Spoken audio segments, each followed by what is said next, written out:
Hello, everyone, and welcome back to EasyTalk English. We're so happy you're here with us today. In this episode, we're going to talk about two small words that often confuse English learners, before and ago. They both seem to talk about the past, but they're actually used in very different ways. I used to mix them up all the time. Whenever I wanted to say something happened in the past, I would just choose one without really thinking about it. Sometimes I was lucky and got it right, but other times my sentences sounded strange, even though the idea in my head was perfectly clear. And that's a very common experience. The interesting thing is that this isn't really a vocabulary problem. Most learners already know what before and ago mean. The real challenge is knowing which one fits the situation you're talking about. Exactly. We talk about the past almost every day. We tell people when we graduated, when we started a new job, when we traveled somewhere, or when we met someone for the first time. So knowing the difference between these two words can make everyday conversations much smoother. Today, we're going to make that difference much easier to understand. You'll learn why ago always counts backward from the present moment, while before needs another time or event as its starting point. Once you see that simple pattern, choosing the right word becomes much more natural. And don't worry if you've been making this mistake for years. Many English learners do exactly the same thing because the two words seem so similar at first. By the end of today's conversation, you'll have a much clearer picture of when to use each one. So let's get started. Instead of memorizing grammar rules, we're going to look at how native speakers naturally think about time. Once you understand that way of thinking, before and ago will be much easier to remember. Before we compare ago and before, let's start with one simple idea. Whenever we talk about the past, we're always looking back in time. But here's the interesting part. We don't always look back from the same place. Sometimes we look back from right now, and sometimes we look back from another moment in the past. I never thought about it that way, but it makes a lot of sense. It's almost like standing in different places and looking behind you. Where you're standing changes what you're looking back at. And I guess that's exactly what happens with these two words. Exactly. Imagine you're standing here today. If you think about something that happened last week or last year, you're looking back from the present moment. But now imagine you're telling a story about something that happened 10 years ago. Inside that story, you might need to look even further back to an earlier event. So the past isn't always just one point in time. Sometimes there are several events, and we're moving back and forth between them. That explains why one word isn't enough for every situation. English needs different words depending on where we're starting from. That's exactly the key idea for today's lesson. Before you decide whether to use ago or before, ask yourself one simple question. What is my starting point? Is it the present moment, or is it another time in the past? Once you answer that question, the choice becomes much easier. I really like that approach because it's based on understanding, not memorization. Instead of trying to remember lots of grammar rules, you're simply identifying your reference point. That's something you can do in every conversation. Perfect. So keep that question in your mind as we continue. What is my reference point? In the next part, we'll look at the first answer, when your reference point is right now. That's exactly when we use ago. Let's start with ago because it's actually the easier of the two. One simple rule can help you almost every time. Ago always counts backward from the present moment. In other words, when you use ago, your reference point is always now, even if you don't actually say the word now. I think that's a really helpful way to remember it. It's like I'm standing here today and looking back in time. If I say, I moved here 3 years ago, I'm counting backward from today. The present moment is the place where I'm starting. Exactly. You'll hear examples like, I graduated 5 years ago. We met 2 months ago. Or she called me a few minutes ago. Even though the word now isn't in the sentence, it's always there in the background. You're measuring the distance between the present and a past event. And that's why ago often appears with expressions of time. We say 2 days ago, a week ago, 10 years ago, or a long time ago. Each expression tells us how far back we need to go from today. Here's a simple question you can ask yourself. If someone says, I started learning English 3 years ago, what are they counting from? The answer is today. They're telling us that the starting point was 3 years before the present moment. I like thinking of ago as an invisible line that stretches backward from now. No matter what story I'm telling, if I'm measuring time from today, ago is probably the right choice. That makes the rule feel much more logical. Exactly. So here's the idea to remember. Ago and now always belong together. Even if the word now never appears in the sentence, it's still the reference point. Once you remember that connection, using ago becomes surprisingly easy. Now let's look at before. This is where many learners become confused because before also talks about the past. But unlike ago, before doesn't count backward from the present. Instead, it needs another time or event to act as the reference point. So instead of asking how long before today, I'm asking how long before that event. The starting point isn't now anymore. It's another moment somewhere in the story. Exactly. Listen to this sentence. She had finished dinner before he arrived. The word before connects two past events. Her finishing dinner happened first, and his arrival became the reference point. We're comparing one past event with another. Here's another example. I had seen that movie before we met. The meeting is the reference point. I'm not counting backward from today. I'm talking about something that happened earlier than another event in the past. The same pattern appears in everyday conversations. You might hear someone say, "We spoke before the meeting," or "I had never traveled abroad before I started college." In each sentence, before needs another event to complete the idea. Without that reference point, the sentence feels unfinished. I think that's the biggest difference. When I hear before, I immediately look for another event in the sentence. It's like asking before what?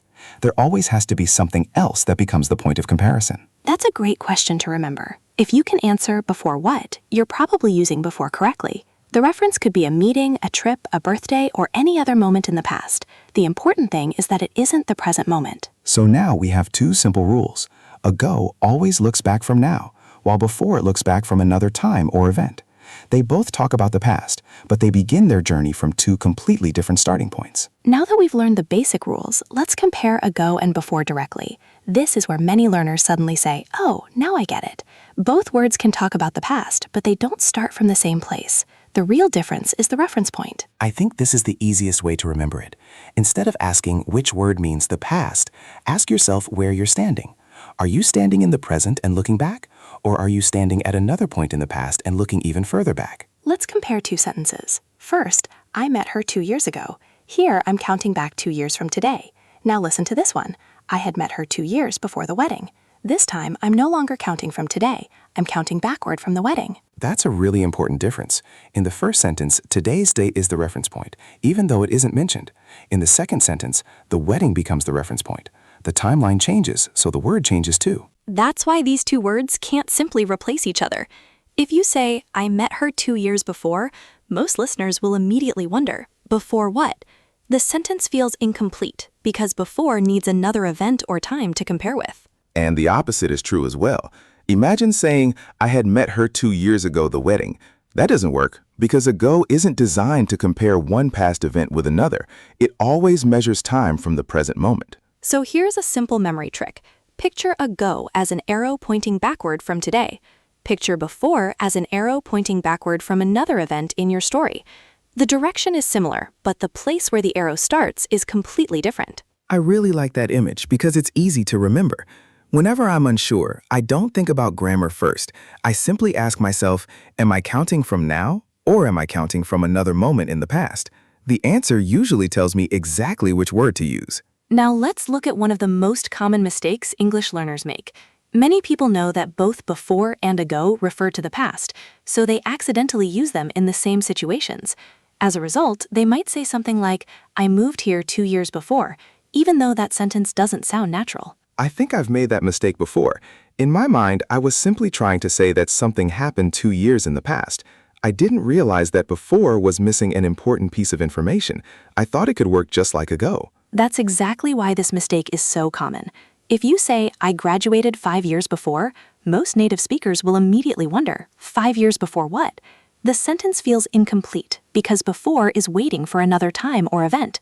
Without that reference point, the listener is left with an unanswered question. So if I'm talking about my life today, I should say, I graduated 5 years ago because I'm counting backward from the present. But if I'm telling a story about another event, I could say, I graduated 5 years before I got my first job. Now the sentence has a clear reference point. Exactly. Let's look at another example.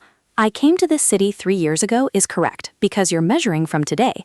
But if you want to use before, you need another event, such as, "I came to this city 3 years before my sister moved here." Now before has something to compare with. I really like thinking about the listener here. Every time I use before, I imagine the listener asking me, before what? If I can't answer that question, I probably need a go instead. That's a wonderful habit to develop. Instead of memorizing dozens of examples, just remember that one simple question. A go can stand on its own because its reference point is always the present. Before needs another event, so it almost always asks for a little more information. Once you start thinking that way, these mistakes become much easier to avoid. You're no longer choosing between two similar words. You're simply choosing the reference point that matches the situation you're talking about. Now that you understand the difference between a go and before, let's talk about how native speakers use them in everyday conversations. One thing you'll notice is that they don't stop to think about grammar rules. They simply think about their reference point and the right word comes naturally. I think that's what makes fluent speakers sound so relaxed. They aren't translating every sentence in their heads. They're just thinking, am I talking about something compared to today or compared to another event? That simple question makes the choice much easier. You'll hear expressions like a long time ago, a few minutes ago, or 10 years ago all the time, because people often talk about experiences from the present point of view. On the other hand, you'll hear phrases like before lunch, before the meeting, or before I moved to another city, when they're comparing one event with another. And that's something we do every day without realizing it. We might say, I finished my homework before dinner, or I started learning English 5 years ago. Both sentences talk about the past, but they're using completely different reference points. Here's a memory trick that I think is really helpful. Whenever you hear a go, picture yourself standing in today and looking backward. Whenever you hear before, picture yourself standing at another event in the past and looking even further back. That simple image can help you remember the difference much more easily. I like that because it's visual. Instead of trying to remember a grammar rule, I can imagine where I'm standing on a timeline. Once I know where I'm standing, the choice between a go and before becomes much more obvious. Exactly. And the more you listen to English, the more natural this will feel. After a while, you won't be thinking, should I use a go or before? You'll simply know because your mind will automatically recognize the correct reference point. That's the goal we're aiming for. Fluency isn't about memorizing hundreds of rules. It's about recognizing simple patterns and using them naturally. And this is one of those patterns that will make talking about the past much easier. Let's put everything we've learned into a real-life story. I always think grammar becomes much easier when we hear it in a natural conversation instead of reading rules in a textbook. Alex, can you think of a story where you would naturally use both a go and before? Actually, yes. I moved to this city about 4 years ago because I started a new job. Before I accepted that job, I had lived in a much smaller town for several years. Looking back now, it was a big change, but I'm really glad I made that decision. That's a great example because you used both words correctly without even thinking about it. When you said, I moved here 4 years ago, you were counting back from today. But when you said, before I accepted that job, you were comparing two events in the past. Exactly. And there was another interesting part of that experience. Before I moved, I was worried about living in a big city because everything felt unfamiliar. But after a few months, I started to feel much more comfortable, and now it feels like home. I think that's how many life stories work. We often begin by saying when something happened, using a go, and then we describe what happened earlier by using before. Without realizing it, we're changing our reference point as the story moves forward. That's true. If I simply said, I moved here 4 years ago, everyone understands when it happened. But if I want to explain what my life was like earlier, I naturally say things like, before I moved here, I didn't know anyone. The story becomes much clearer. And that's exactly how native speakers use these words. They don't choose a go or before because one sounds better than the other. They choose the word that matches the point in time they're talking about. Once you start thinking that way, the choice becomes much more natural. I think that's the biggest lesson from today's episode. Instead of memorizing two separate words, remember the timeline. If you're looking back from today, use a go. If you're looking back from another event in your story, use before. Before we finish today's lesson, let's do a little practice together. Don't worry about getting every answer right. Just listen carefully and think about one simple question. What is the reference point? Is the speaker counting back from today or from another event in the past? I really like that question because it keeps things simple. Instead of worrying about grammar, you just need to identify where the timeline begins. Once you know your starting point, the correct word usually becomes obvious.